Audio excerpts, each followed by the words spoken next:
با سلام خدمت دنبال کننده عزیز، همراهان عزیز.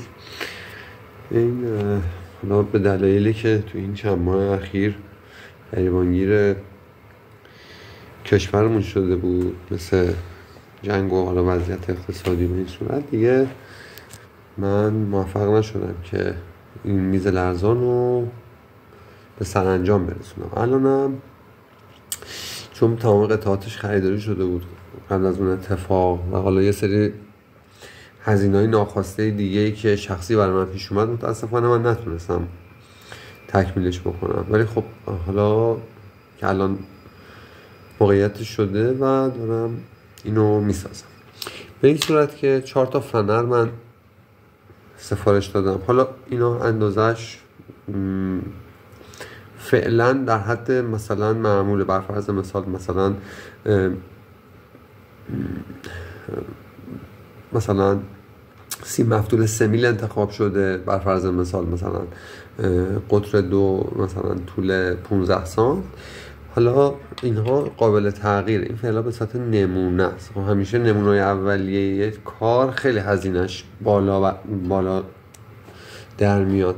برای مثال حالا اینجوری مثال بزنم، اولین هواپیمای 747 که ساخته شد، حالا نه اون زمان، ولی خب 50 سال 60 سال پیش بوده، ولی برای پول الان یه چیزی در حدود 3 میلیارد دلار اولین هواپیمای هزینه برداشته، ولی به پول الان. حالا بعد از اونم خیلی هزینه‌های دیگه که تغییراتی که کردی هواپیما در مثلا ترمزاش، آلیاژاش، ولی همون نمونه اولیه‌اش، ولی همون سری اولش که رو خط تولید رفت، دونه زیر 100 میلیون دلار به فروش رفت. منظور اینه که اولیه خیلی هزینه‌ای ناخواسته داره، مثل یکی همین فنر و خیلی چیزای دیگه. حالا اینجا در بحث خارج نشیم. به این صورت اینجا نایه ببینید از بالا واشره، البته میتونه واشر رو بزرگتر هم بگیریم، به صورت از این حالت رول ولتای رزودار استفاده شده به این صورت.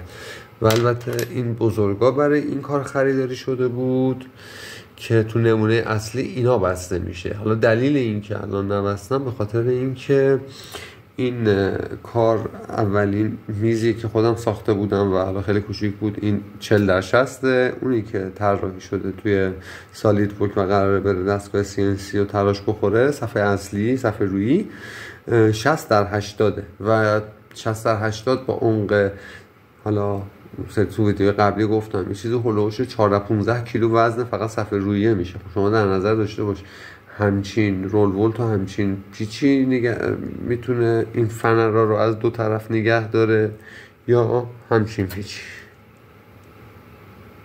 قاعدتا این بزرگتره. حالا برای اینکه این کوچیک‌تره و برای نمونه است، اینکه حالا من ویدیو رو آپلود کنم، کسایی که اگه دوست دارن همراه باشن و این حالا میز لرزان رو بسازن و بتونن ازش بهترین استفاده رو ببرن، گفتم این ویدیو رو بگیرم که کار به این صورت در اومد که حالا اون دوتای دیگه هم اونجا پیچ میشه، به این صورت سوراخ میشه، این رول ولتا داخلش قرار میگه. حالا شما هر ایده دیگه هم میتونید استفاده بکنید برای اینکه بتونید این فنر رو فیکس بکنید. خب 4 تا فنر اینجا فیکس میشه و برعکسش هم همینطور. صفحه‌ای که روی این میاد هم از زیر تماما این رول ولت ها با این پیچ و این آچار آلن به این صورت. آچار آلن اینجا شما خم کردم که اینجا بره داخل، به این صورت وارد این بشه و بتونم اینا رو سفت بکنم و هی درجه به دلیل رزوه های فنر این مقدار سخته.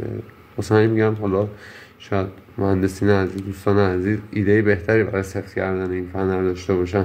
یکیشو من خودم میتونم خدمتتون بگم. میتونید اینجا یه دور به اندازه قطر این فنر رو در بیارید، این اون تو قرار بگیره. بعد اون تو اگه بخواد فیکس بشه، به خاطر اینکه دورش یه کاوری از همین جنس متریال کف هست، لازم نیست که حالا بخواید انقدر محکم مثلا پیچای به این ضخامت قرار بدید. و حالا بعضی ها مثلا حالا میزای لرزان دیگه دیدم صفحه رویه انقدر سنگینه که این رو بالایی پیچ نشده، عرض کردم روی قوطی های قرار گرفته، اینا توی لوله های قرار گرفته و بخاطر اینکه انقدر سنگینه دیگه اون لوله ها اصلا جای اینکه بخواد این فنر رو بازی داشته باشه نداره. حالا ما طرحی که دادیم به این صورت بوده چون ابعادمون کوچیکه و وزنمون هم زیاد برای این ابعاد. هر حال بعد این حالا این همینجوری من اینجا پیچش کردم. این جای موتورم به این صورته که ببینید، حالا من یه ذره فاصله گذاشتم به خاطر اینکه اون حالت گوه‌ای که قرار سر موتور، گوه یعنی یه بادامک شکلی، ببینید یه بادامک شکلی قراره سر این مثل قطره سر موتور قرار بگیره که یه حرکت آونگی رفت و برگشت برای این میز درست بکنه که اسمش رو گذاشتیم میز لرزان. یه موتور دیمر داره از یه درل قدیمیه که اینجا دارم نمونه کارشو، حالا الان دم دست نیست خیلیش به قول معروف. یه موتور درل شارژی براشلس مکیتا استفاده کردم من. حالا این نیست البته از این درل شارژی ها، خیلی قویه. بعد باتریاش کادمیومی بوده، حالا من دارم باتری لیتیومی براش میذارم، 18 ولته، خیلی قدرتیه و اینکه جوابگوی کارمند هست و دیمر دارم هست. حالا یعنی بعد یه موتور ترجیحاً براشلز نبود معمولی ولی قدرتی و دیمردار باید برای این کار استفاده بشه. و این فاصله ای که هست برای اون بادامکه که اون قسمتی که سر بادامک میاد پایین به پایین نخوره، به کف نخوره. و حالا یه بحثی که هست، بحث رفت و برگشت این میز. اگر به طرز کار میزای لرزان و اون موتورش حالا ویدیوهاشون رو دیده باشید تو سایت های مختلف، مثلا سایت های چینی، به یه صورتیه که وقتی که میز آروم میاد عقب و پرت میشه جلو، آروم میاد عقب پرت میشه جلو. این زمانی که موتور میز رو پرت میکنه به جلو، تو فاصله تقریبا بیشتر از 2-3-4 سانت نیست، حالا اون میزای بزرگ، و اینم بیشتر از 1 سانت نیست، اون حالت 1 سانت و 2 سانت نیست که حالتی که پرت میکنه، یعنی این فنر نهایت تا اینجا جابجا میشه، شاید نیم سانت هم نشه، یعنی به این صورت پرت میشه. ببینید جلو میره عقب پرت میشه جلو، میره عقب پرت میشه جلو. حالا برای اینکه اون ذرات ریزی که روی چیز هست، ذرات ریزی که روی صفحه هست، اینا حالت به قول معروف ارتعاشی به سمت جلو حرکت بکنه. اینو باید با موتور تنظیم کرد. این کار رو به چه صورت میشه؟ یعنی موتور وقتی که بادومکش در حالت معمولیه، یعنی عادیه، باید به صورتی که فنر به قول معروف صاف باشه. زمانی که این بادامک به سمت جلو میاد اینو بده جلو. زمانی که یعنی یه حالتیه که ببینید چجوری خدمتتون بگم، ببینید بادومک اونو میکشه و ولش میکنه. این فنر به دلیل اینکه میخواد برگرده سر جاش، اون 4 تا فنر اینو پرت میکنن جلو. این بادومک آروم آروم نمیکشه عقب و اینو پرت میکنه به جلو. حالا سیستم به این صورتی، یعنی بادومک و موتور که نصب میشه، خب وقتی که بادومک در حالت وسط هست، قسمت اشکی بادومک به سمت بالا و دایره بزرگش، قطر بزرگش به سمت پایینه، فنر اینجاست. وقتی موتور میچرخه، بادومک به مثلا برفرض حالا به ساعتگرد رو دارم میگم، وقتی به سمت جلو حرکت میکنه،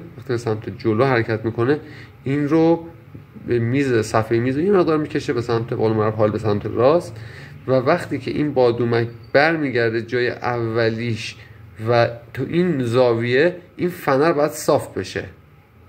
ببینید کشیده میشه صاف میشه، کشیده میشه صاف میشه، که این یه حرکت حالت ضربه‌ای رو به جلو ایجاد میکنه. اینو هم باید دقت داشته باشید که جای نصب اون موتور بعد از اینکه صفحه رو نصب شد باید جانمایی بشه، یعنی باید نصب بکنید ببینید اون حالتی که ببینید میکشه عقب، ببینید میکشه عقب پرت میشه جلو، میکشه عقب پرت میشه جلو، اون حالتی که یعنی باید چند تا سکه رو بذاریم رو صفحه رویی که بعد که نصب میشه موتور رو که روشن میکنی چه با دیمر با سرعت کند چه تند این سکه ها رو باید رو به جلو هل بده. این کار باعث میشه وقتی ذرات ریز معلق روی صفحه هستن همشون به سمت اون شیارهایی که برای کنسانتره میدل اور یعنی مواد معدنی قول معروف متوسط، بلک سند، شن سیاه و به اصطلاح کانی های غیر ارزشمند مثل آهن سرب و باطله هدایت بشن. این هم خیلی مهمه توی کار. گفتم حالا من دارم اینو نمونه دارم خورد میسازم که یه مقدار تجربه بیشتر بشه روی اون صفحه اصلی که خب چون خیلی گرونه. همون موتور اینو من حالا درسته از یه دونه پیشوشی برقی مکی باز کردم، ولی بخوام الان اینو تهیه بکنم همون موتور رو همون دیمر رو این داستانو 6-7 میلیون قیمتش، یعنی نباید من اونو بسوزونم 6-7 میلیون الان برای خودم ضرر دارم میزنم، بعد برم دوباره بخرم.